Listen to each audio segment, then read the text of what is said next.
Hello and welcome to But Did You Die Though? Confessions of a Widow, episode 8. I'm your host, comedian Carmen Barton, and we are live in Gerda Girl Studios in Inglewood, California. And listen, the holidays are up on us. Yes, holidays can be a very difficult time for grievers and anyone who are experiencing loneliness. It can just, revamp all those feelings of sadness. So today we're going to get into it. Come on, y'all. Let's go. Confessions of a Widow. But did you die though? It didn't kill me, but it made me stronger though, because I asked myself, did you die though? Yeah. Confessions of a Widow. Yeah. Trying to piece it back together, I've been stressing. I ain't been the same since I lost my best friend. My thoughts is crowded, don't know what to do about it. So I figure I should sit down and talk about it. Weight of the world on my shoulders, but still I go hard. So I created a session called the Report Card. 4 C's and 2 F's, the C stands for comedy, cooking, crafting, and Christianity. The 2 F's is fashion and fitness. Then I do the comical confessions to tell you all of my business. They ask me how am I doing and I can't lie though. Yeah, damn near killed me. But did you die though? Confessions of a widow. But did you die though? Confessions of a widow. But did you die though? Nope. But did you die though? Welcome back. Listen, the holidays are up on us, but what we're going to do is something a little different. We're going to jump into what I like to kind of call the news and grief. Grief news, grief community news. I don't know what I want to call it, but we're going to talk about what's going on in the grief community now. Last time we talked about that Erica Kirk and how she was all up on the Vice President J.D. Vance. I actually saw that after I tried to defend her, I looked at some old clips of when she was all up on President Trump like that, like similar to that, not as much, but I don't know. I don't know if I should be defending her. Definitely she's going through grief, but she loved to hug on other people's husband. I see. It is what it is. But the other sad news that I want to talk about is the death of, very sad death of Marshawn Kneeland. Marshawn Kneeland was a 24-year-old football player. This is courtesy of Instagram. Football player for the Dallas Cowboys, and he died of a self-inflicted gunshot wound. He committed suicide. And as sad as this is, I want us to look a little deeper into it. Now, what we know is that obviously he was struggling with some type of mental health issue. And regardless of what the situation is, everybody is subject to this. Very handsome young man, 24 years old, at the height of his career, just signed a $6.8 million contract, scored his first touchdown with the Cowboys on Monday, and he was dead days later. Our heart goes out to everyone involved, his family, everybody involved. This is a very, very sad situation. But what they're not talking about is the fact that he was grieving. And I think that a lot of people underestimate the power of grief. This here says that prayers up for Marshawn Kneeland, his girlfriend shattered, and not even answering calls after his alleged suicide. NFL star was struggling to cope with his mother's death. Let me tell you something. Grief will have you in so much pain that you no longer want to live. That's just a fact. And I don't know what the situation is with his mother's death, but it's obviously was unexpected. You can see here at one of his graduations where she looked young and beautiful and healthy. So I don't know what happens to her, but whatever happens to her to make her not be with us anymore, it affected this young man so tremendously that he was unable to cope with this grief, and he ended up committing suicide. And I just want to stop right now, and I just want to acknowledge all of my grievers who are watching, because I want you all to know that you should be definitely proud of yourself for pushing through, because at the end of the day, if we're still here, we allowed ourselves to overcome our grief.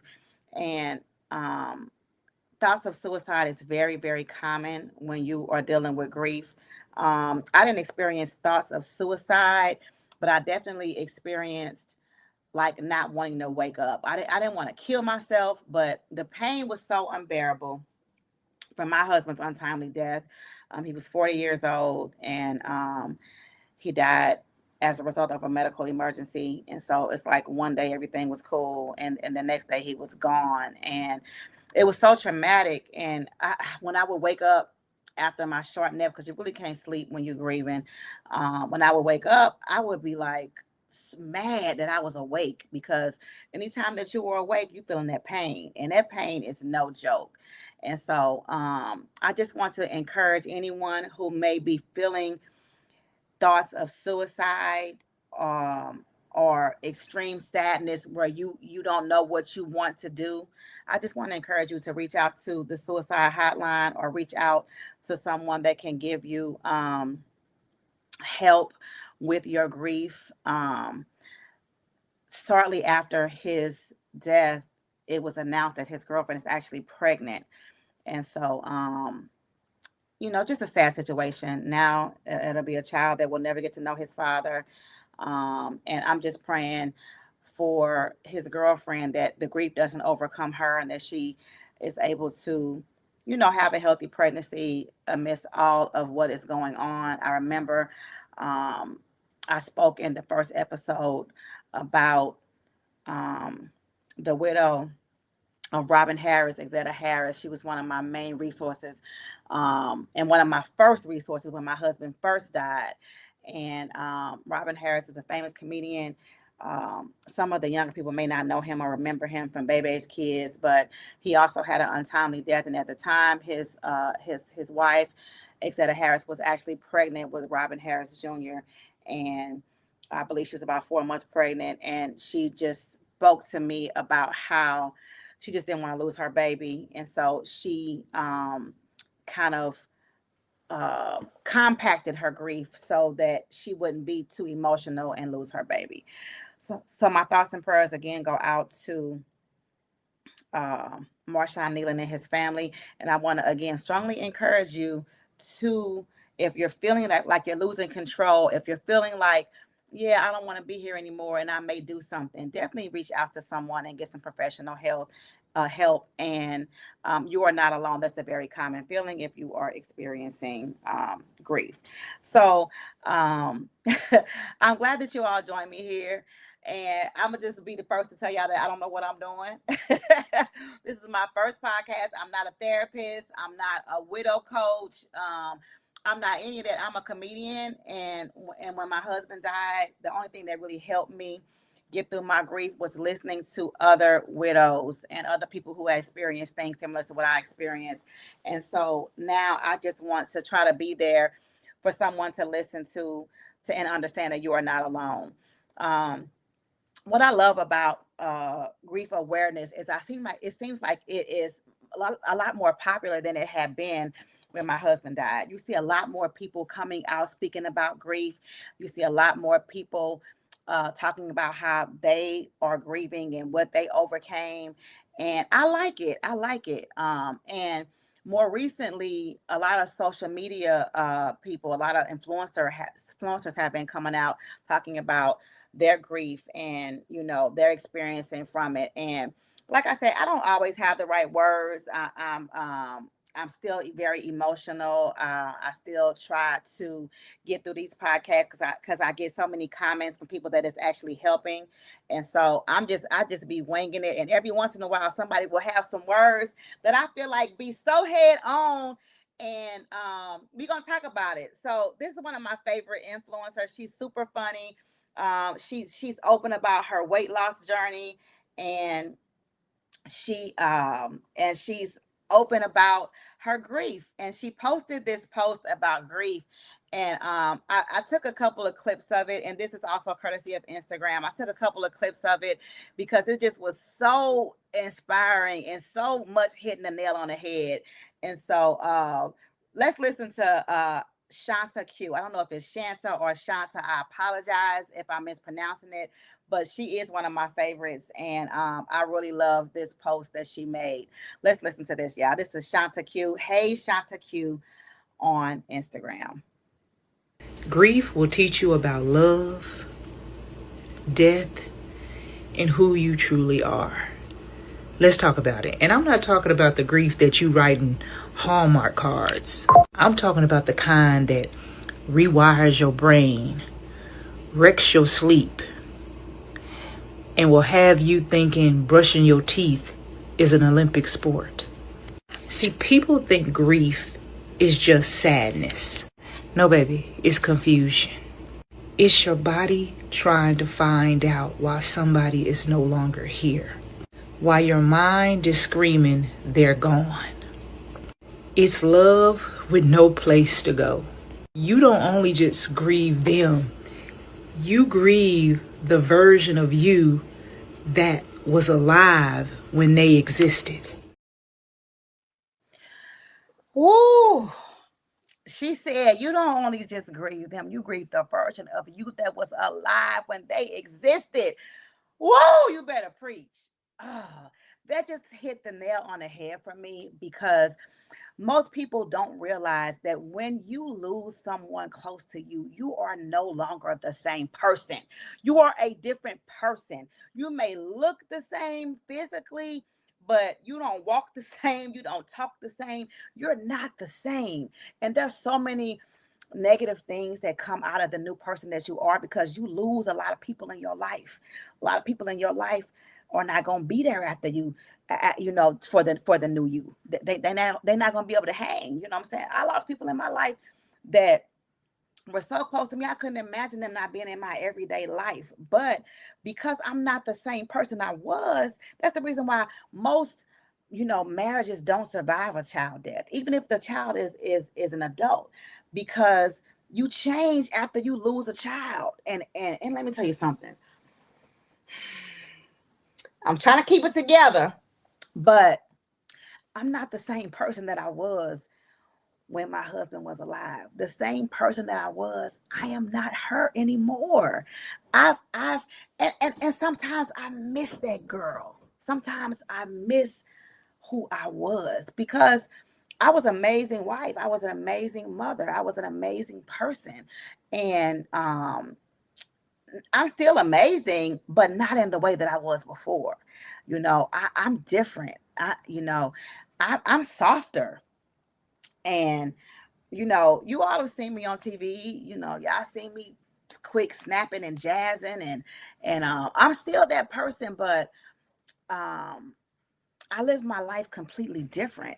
One of the things is that I don't care about money like I used to, because I feel like, what if I die? One thing I'm gonna do, which I've always been a live my life type of girl, but I ain't holding nothing back. I'm buying the shoes. I'm taking the trip. I'm buying the gift for someone else that I love.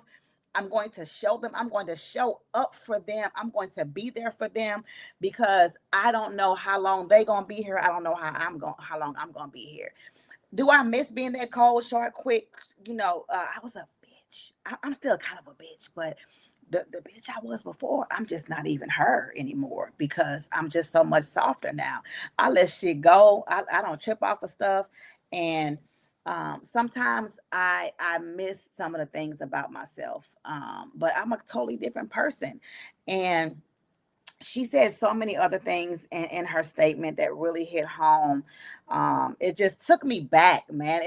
One of the things that I really want to encourage all the grievers to do is I want to encourage you to journal, and I want to encourage you to document your feelings.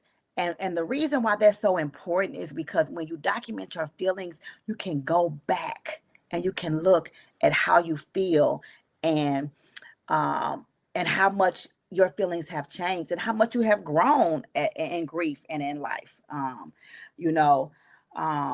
of the ways that I journal, which is really might not count as a journal, but I Instagram a lot. I'm on Instagram a lot. And when my husband died, I went to Instagram a lot to make posts and tributes, and I documented my feelings. And that's one of the things that I can go back to, and I can read my caption and I can be like, wow, I've come a long way. So that's why I think journaling is important. And as we go into these holiday seasons, I think that it's important to brace yourself, because I don't care how much you prepare yourself, missing losing a loved one is going to change everything about the holidays. It's not going to be the same as it was before, and holidays can be extremely challenging. And I've figured out how to navigate my way through it, and we're going to discuss it. But first, let me just tell you all a little bit about how big the holidays were for me and my husband.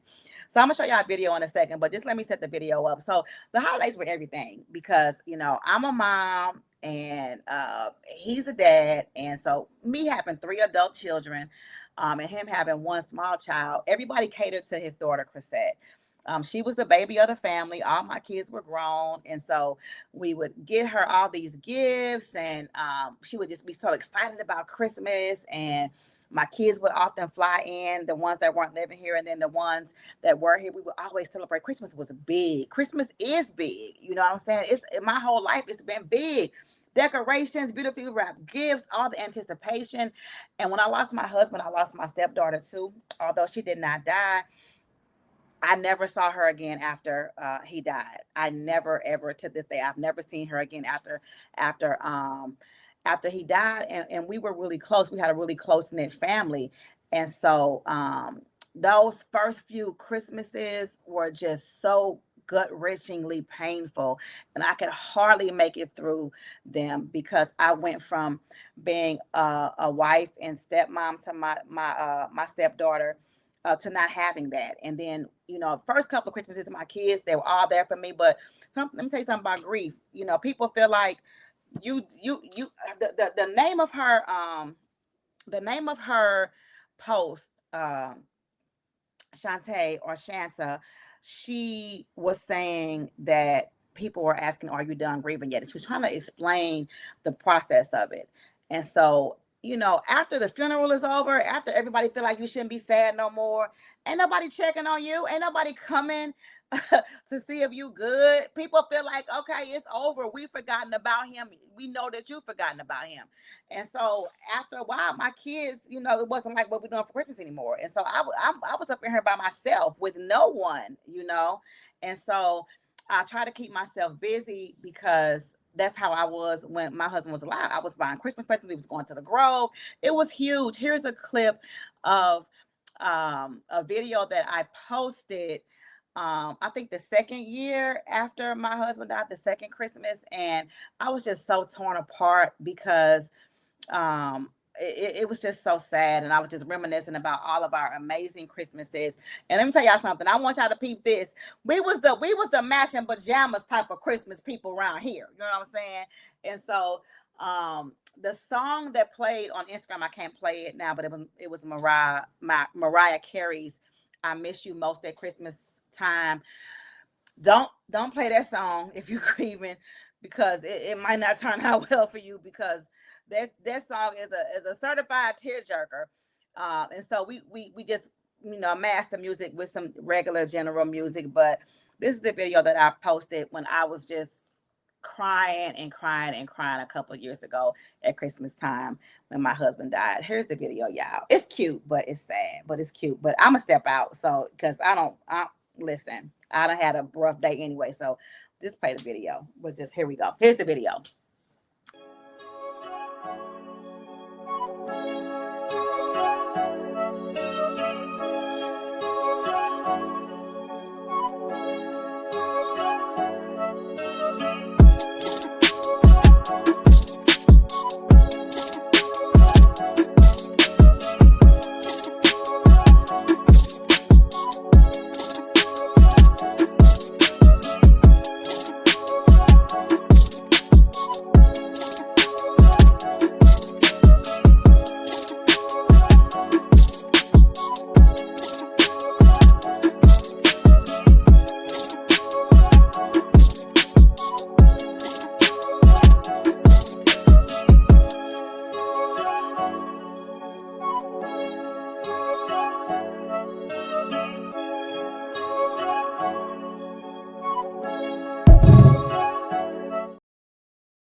Man, I remember one Christmas we went to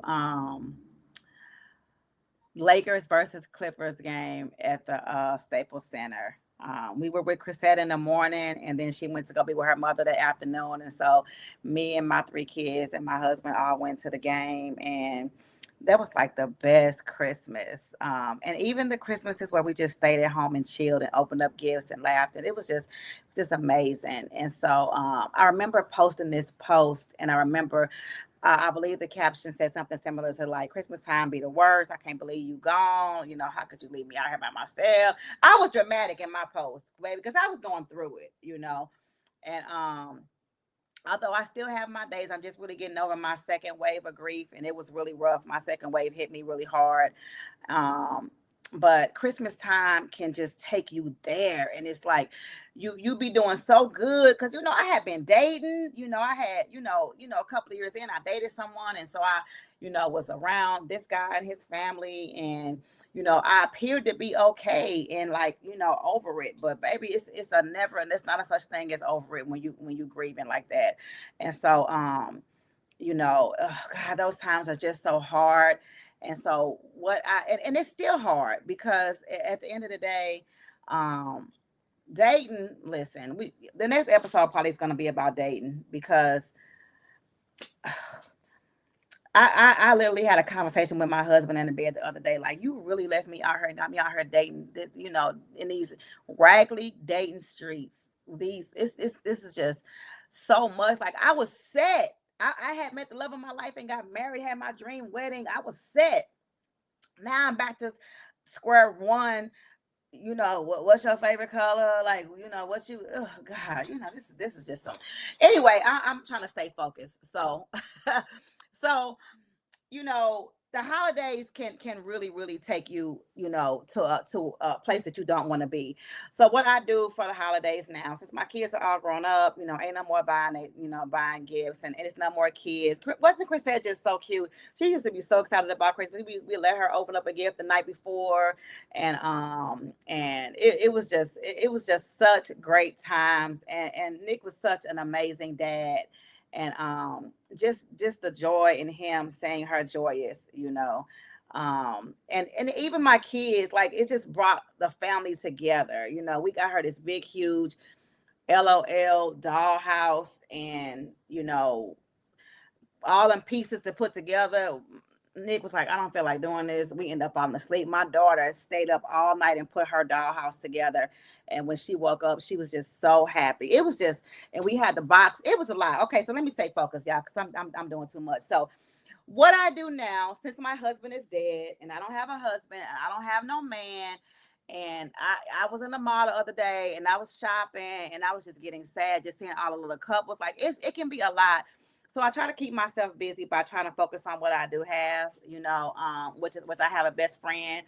Thank God for Tina, baby. I got a best friend, and she's also a griever, and she her only child was murdered. Will never have any grandchildren. It's a really, really hard time for her as well. So one of her traditions that she has developed is leaving town. She can't even be in St. Louis for Christmas time. She cannot even be in. She don't put up no tree. She has to be gone. It's just a lot. So her whole family goes out, and then she has her wonderful in-laws. They're all really close, and they got kids. And so last Christmas, I went to Nashville with her family. It was an amazing time, and we played games. I was able to experience the matching pajamas with her and her family, and then I'm doing the same thing again this year. And so, I do have my dad. My dad is older. He don't want to go nowhere. He don't want to do nothing. We used to go to the movies every year. My kids are so over me. And so we will be all together for Thanksgiving, but for Christmas it'd be like a bit overkill because don't nobody want to do nothing, you know what I'm saying? So I'm at a point in my life now where my knees start hurting when I'm around snow, and so I don't want to go to St. Louis and be cold, so we try to go somewhere warm.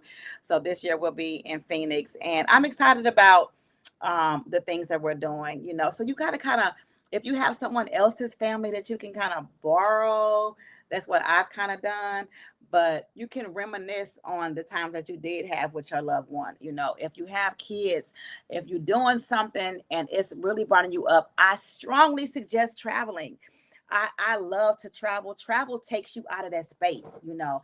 I probably should move out this house, but I'm just so attached to this house, especially this room that I'm in, that my husband did this podcast in.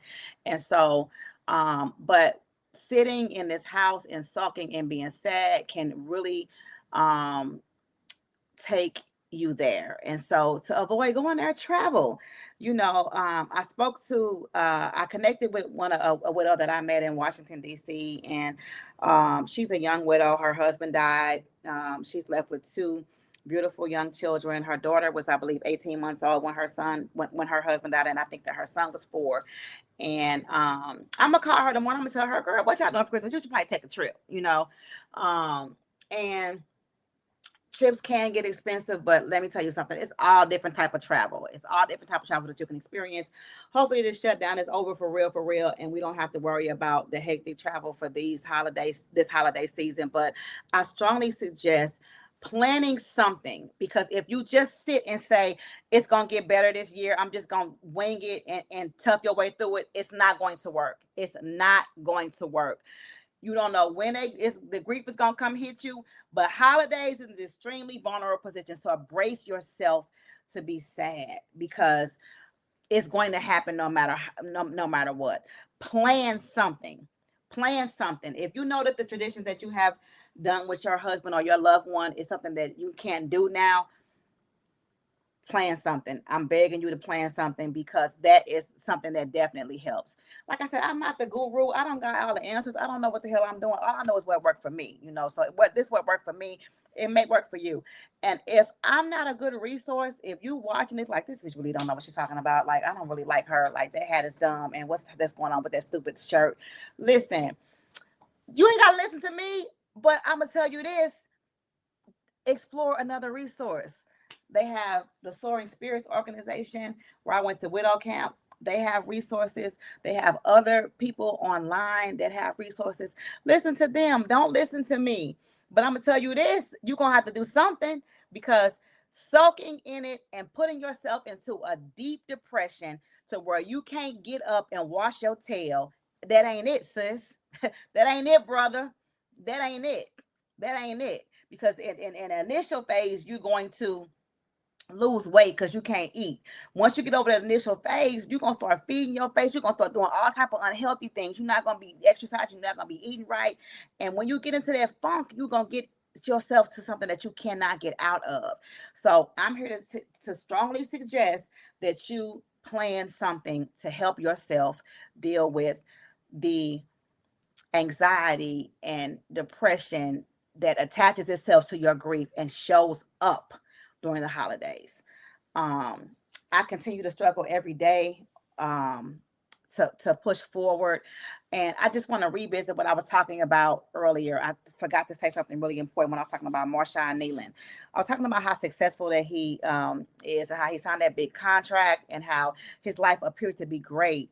And even amidst all this greatness, he was still so deep down and depressed that he didn't want to live anymore. I want to tell you this about the season that I'm in, because right now I'm out here winning. You can catch me every Tuesday night on Miss Pat Settles It. We got New Cases season 3. It's an amazing season. I just filmed the Sherry show. I was able to have an amazing experience with Sherry on set, and that you can catch that show on her YouTube, my stand up on her YouTube. And then I was also invited to her ceremony for the Star on the Hollywood Walk of Fame. And then we had an amazing celebration after it. And I was able to connect with some of my comedian friends and just really be out there, because I really don't go nowhere, because I just be shut in. You know, I'm really, I've always been a bit of an introvert, but now that I'm a widow, it's just so much more than it was before. It's like, I just hate everybody. So, I don't go nowhere. So it was really, really good. And I'm so grateful to Sherry for inviting me and for including me and for getting me out, especially coming at the tail end of my second wave of grief. It was just an amazing part. But I'm going to tell you this, my whole point that I'm trying to make is that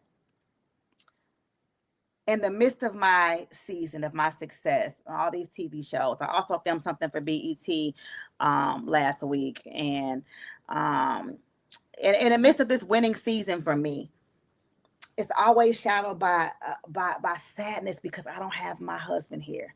My husband, you know, was my number one fan. He was a huge supporter. He was also a comedian. We got each other. We loved each other. We supported each other, and we helped each other with our careers. And he would have been so proud of me to watch me on Sherry, to be there with me. He would be so proud to to have been there with me with my journey from Miss Pat Settles It. Oh my goodness. It just, and then I think about all of the accomplishments that he would have had. He was right on the cusp of making a major breakthrough in his career. And it's just so, so sad. I'm going to stay focused, but I understand that with Marshawn Nealon, he, in my opinion, I think that the success brought more sadness because his mother wasn't there with him. Football, it all be about mom. Football is all about your mama. From screaming, acting a fool in the stands, and going to your games, and then you make it. When you make it for your mama. Any football player would tell you, you do that for your mama. And for him not to have his mother there, clearly, I don't have to say it had to be so. Clearly, it was something that was just so painful that he couldn't even bear to live. And so I do experience that. I do experience beyond all of this success. And I've worked so hard in my career to get to the point where I'm constantly on TV. I'm finally financially secure. I'm finally at a point where I'm probably never going to be broke again. And not having my husband here, not having him here to go with me on these shopping sprees, to enjoy these fine diners and these vacations, man, that shit is painful, yo. It hurts my heart. But I keep pushing because I know that he's looking down on me, and I know that he is proud of me. And I keep pushing, and I keep showing up for me because I'm telling you, whoever's out there watching, baby, listen here, you all you got. So you push through for you. If you don't push through for nobody else, you push through for yourself. And if you feel like you can't, then you go get some help. Go into the show notes.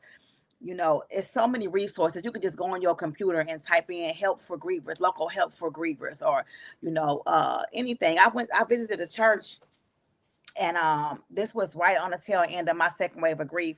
And I visited my neighbor's church. And she would always invite me to her church. I never really went, then she ended up dying. That's a whole nother grief story.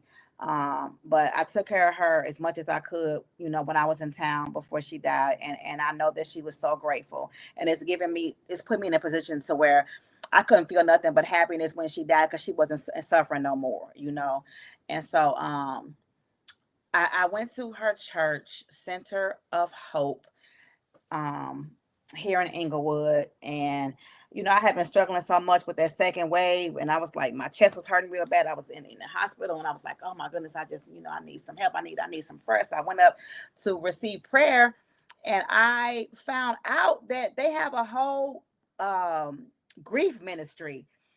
And she's like, whether you're a member or not, we have a grief ministry. They meet on Tuesday nights, and you're welcome to come. I haven't came, but I'm definitely going to inquire about it. And I definitely know that that's a resource that I have when I do feel that I need it. So you would be surprised who has resources. And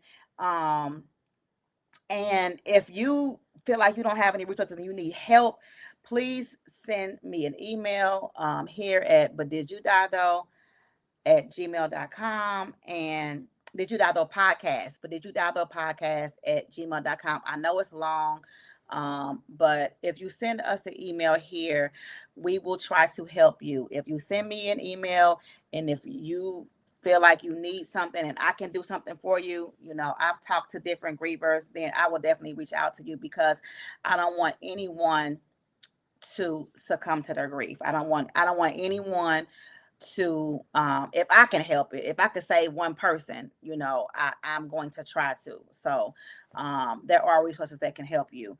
So I want to encourage you all to do that. So we're gonna move right along, y'all. And I want to thank you guys for bearing with me because, like I said, I don't know what I'm doing. I just know that God placed up on my heart to do this podcast to try to reach out to my grieving community.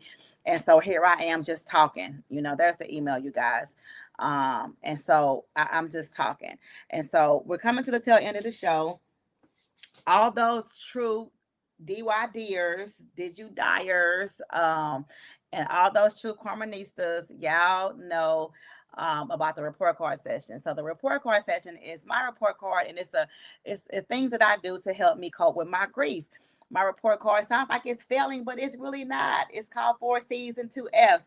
The 4 C's stand for comedy, cooking, Christianity, and crafting.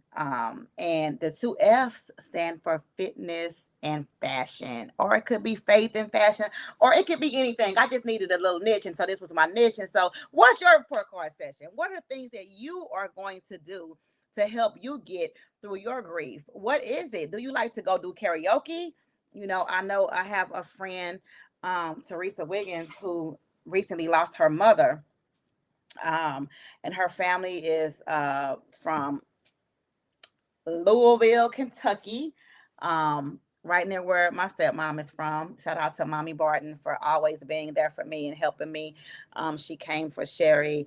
I'm trying to get her to fly to LA to help me with my production, my film production next week. She don't know it yet, but she just found out, I'm sure. But she's always there for me. She's also, from the Louisville area. And so Teresa is a singer, and she recently lost her mother to cancer. And one of the things that is helping her with her grief, is going out singing, doing karaoke. So what are you going to do, yo? What are you going to do to help you get through this? You got to get your ass up, and you got to do something because you are bigger than your grief. I promise you, you are. You may not feel like it, but you are bigger than your grief. And so, I want you to figure out exactly what you are going to do. So, lately I've been doing one of the F's, and it's been fashion. I've been doing all these unboxing. Hold on one second. Let me call you right back when I get done filming this podcast. So, I've been doing all these unboxings, showing y'all all these shoes and this and that. And so we're gonna switch it up this week, and we're gonna get to fitness because y'all know this face is full. I'm giving y'all my full bare face today. Y'all better go. Please like this. Please share this video. Please like this video. Please comment to help keep me going. My numbers is getting a little bit low, and we want to continue to be encouraged and continue to bring you guys the real raw grief from my perspective. So please like this video. Please share this video. Please watch this video for at least like 15-20 minutes so that I can get credit for the like, and send it to someone who who's grieving to keep me going. Everyone ain't gonna be no banger, funny. I gotta reach out to my community as much as I can and keep it serious and real sometimes. And I know sometimes it may get slow or boring or it may not be for you. But please continue to try to support me in any way you can by giving me a like, or a share or making a comment. But today's report card session is going to come from the letter C. So it's either gonna be cooking, comedy, which we do comedy all the time, so I very rarely do that. But we are going to pull from the C's, and it's gonna be cooking. Listen, I haven't been cooking lately because I've been going, but I got a couple of days off and I got some slow time, so I went to the grocery store. And, I'm going to be making a lot of meals in the next few days because I've been just spending all this money going to eat. I just been eating all my money up. And I said, you know what? And I've been gaining all this weight. You know what I'm saying? Because I like the extra butter in my lobster tail. So today the C is going to be for cooking because I love to cook. Cooking is something that I struggled with a lot when my husband died because I literally had no one to cook for. And so it was just so depressing because I don't even know how to cook for one person. Like, how do you cook for one person? Like, I'm used to cooking for a big family. So I struggled a lot with cooking. And when I began to come out of my grief, it was cooking that helped me come out of it, because I'm like, okay, I cooked, and I'm feeling good about it. Something with my hands, something that that starts out as nothing and ends up as something, like cooking and crafting, is always going to help you. So we're going to get into the cooking segments. Now, for those of you who don't know, I am born and raised in St. Louis, Missouri. Shout out to everybody in the STL. And I will be having my big 50th birthday party comedy show in St. Louis at the St. Charles Funny Bone on April 19th. If you watch me on Sherry, she mentioned it. I've been getting a lot of inquiries about it. And trust me, very soon you'll be able to purchase tickets to this show. And we're looking for a sellout, because it's going to be an amazing celebration with giveaways and comedy and fun. And so if you're in the St. Louis area, please look out for me and come and join me for that. But the meal that I cooked today, it really wasn't a meal, but the item that I cooked for this segment is the St. Paul sandwich. So listen, if you're from St. Louis, you know that we run the whole Chinese food game. We call it Chinaman, and I was going to say that, but we call it Chinaman, and we got it on lock. And so the St. Paul sandwich is a St. Louis delicatessen that I made, and it was the bomb. So I'm going to take y'all step by step inside my crab St. Paul sandwich.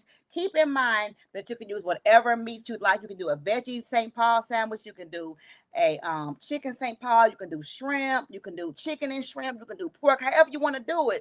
But I did mine with crab, and I did some veggies, and it turned out amazing. So let's go, y'all. The C is for cooking. Let's get into this St. Paul sandwich. Play the video. Let's get into this St. Paul sandwich, a St. Louis delicatessen, and this has turned out amazing, y'all. So we're going to take our vegetables, we're going to wash them, and we're going to chop them, and we're going to season them, and then we're going to get the rest of the ingredients ready. We're going to get the crab, the egg, the cornstarch, coconut oil, and bread. Now, we're going to cut the crab thing open, and we're going to season it with some Old Bay seasoning and some Tony's, and then we're going to make our egg and cornstarch mixture, and then we're going to dump everything all in the same bowl together. Once you get everything together, it's going to look like this. It should be a little liquidy. You're going to melt your coconut oil, and you're going to fry it. You're going to throw it all in there. You're going to fry it. It's going to be a big circle egg foo young patty, and you're going to flip it over a couple of times until it's nice and brown and all the egg is done in the middle. Then you're going to get your bread prepared. I use the spicy mayonnaise, and then we're going to dress it just like kind of like a hamburger. We're going to put the pickles, the onions, lettuce, tomato, and we're going to cut it down to size, plop it on there, put it together, and this just turned out amazing, y'all. It was so good. Crab St. Paul, let's go, baby. It was delicious. You could try whatever meat you want. I just chose crab. It was on point. Not the St. Louis shirt with the St. Louis meal. So everybody from St. Louis, they probably like, oh, that's what's up. Other people may be like, that's a weird combination, but it is basically good. St. Louis special, baby. A St. Paul. C for cooking. And so I hope you all are inspired. Thank you guys for joining me today for episode 8. I'm still getting to these gifts. Okay. So I have a whole project, and I'm going to go over all my emails, and be sure to subscribe to my podcast wherever you listen, whether it's iHeartRadio, Apple, Spotify, and many more.